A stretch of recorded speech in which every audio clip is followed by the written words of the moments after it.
வணக்கம் திரு சுரேஷ் பார்த்தசாரதி. தனிநபர் கடன் குறித்து நாகப்பட்டினத்தைச் சேர்ந்த நேயர் விஜயன் ஒரு கேள்வி கேட்டிருக்காரு. அதாவது 16% வட்டியில 2 ஆண்டுகளுக்கு முன் 3 லட்சம் ரூபாய் தனிநபர் கடன் பெற்றதாக அவர் கூறியிருக்கார். இதுல 2 லட்சம் ரூபாய் வரை மாத தவணையாக திருப்பி செலுத்தி விட்டதாகவும் அவர் சொல்லியிருக்காரு. தற்போது சேமிப்பு கணக்கில் இருக்கும் தொகையை கொண்டு தனிநபர் கடனை முழுமையாக அடைத்து விடலாம் என தனது மனைவி ஆலோசனை கூறியிருப்பதாகவும் விஜயன் தெரிவித்திருக்காரு. ஆனா சேமிப்பு கணக்கில் உள்ள பணத்தை கொண்டு கடனை அடைத்துவிட்டால் அவசர கால தேவைக்கு என்ன செய்வது என்ற கவலை தனக்குள்ளதாகவும் விஜயன் கூறியிருக்காரு. இந்த நிலையில எந்த முடிவை எடுப்பது சிறந்தது என்று அவர் உங்ககிட்ட விளக்கம் கேட்டிருக்காரு. நீங்க தரும் விளக்கம்.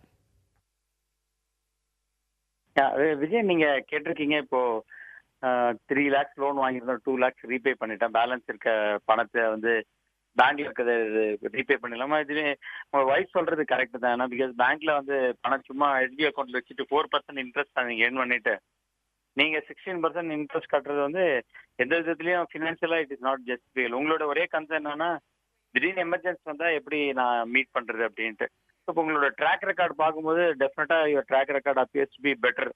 ஏன்னா நீங்க ஆவரேஜா நீங்க 2 yearsல லோனை கிளியர் பண்ணிருக்கீங்கன்னா மந்த்லி யுவர் பிரின்சிபலே கிட்டத்தட்ட 8,300 8,400 ருபீஸ் பே பண்ணிருக்கீங்க. அப்படின்னா உங்களுக்கு கிரெடிட் ஸ்டாண்டிங் ரொம்ப நல்லா இருக்கு. இப்போ நீங்க லோனை ப்ரீ க்ளோஸ் பண்ற மாதிரி, பர்சனல் லோன் கூட நீங்க ப்ரீ க்ளோஸ் பண்ற மாதிரி ஒரு ஸ்ட்ராட்டஜி இருந்தீங்கன்னா உங்களுக்கு கிரெடிட் ரேட்டிங் கூட ஃபியூச்சர்ல இட் வில் பி பெட்டர். அது மாதிரி கிரெடிட் ரேட்டிங் பெட்டரா இருந்தா நீங்க ஃபியூச்சர்ல லோன் வாங்க போகும்போது உங்களோட இன்ட்ரெஸ்ட் இப்போ 16% வாங்கியிருக்கீங்க, அது maybe even comes down. Number 1 angle. Number 2, for example எமர்ஜென்சிக்கு நீங்க இன்னொரு வாட்டி ரைஸ் பண்ணீங்கன்னா கூட இன்ட்ரெஸ்ட் ரேட்ஸ்லாம் இறங்கிட்டே இருக்கிறதுனால உங்களோட பாரோயிங் காஸ்ட் கூட கொஞ்சம் இறங்குறதுக்கான இன்னொரு வாய்ப்பு இருக்கு. பட் நீங்க எதிர்பார்க்குற மாதிரி உங்களுக்கு எந்த ஒரு நெக்ஸ்ட் எமர்ஜென்சியே நெக்ஸ்ட் 2 years இல்லைன்னு வச்சுக்கோங்க. இப்போ நீங்க மந்த்லி இஎம்ஐ கட்டுற 8,400 நீங்க சேர்த்துனே வந்தீங்கன்னா உங்கள்கிட்ட ஒரு எமர்ஜென்சி ஃபண்ட் மாதிரி ஒரு 1 to 2 lakhs சேவ் ஆயிடும். அதனால இந்த 2-3 ஃபேக்டர்ஸை எடுத்து பார்க்கும்போது நீங்க 4% இன்ட்ரெஸ்ட் வாங்கிட்டு அந்த பணத்தை உங்க எஸ்பி அக்கௌண்ட்லேயே வச்சுட்டு இருக்கிறதுக்கு பதிலாக சேமிப்பு தொகையில வச்சுட்டு இருக்கிறது பதிலாக பெட்டர் அந்த பணத்தை எடுத்து நீங்க ரீபே பண்றது பெஸ்டான விஷயம். ஐ திங்க் அது உங்க ஒய்ஃப் சொல்ற concept is better concept. So please அந்த லோனை க்ளோஸ் பண்ணிடுங்க. ஸோ அட்லீஸ்ட் அந்த interest rate you can save மோர். அதுக்கு நீங்க இப்போ ஒரு கோல்ஸா ஃபிக்ஸ் பண்ணிட்டீங்கன்னா எமர்ஜென்சி ஃபண்ட் கிரியேட் பண்ணணும்.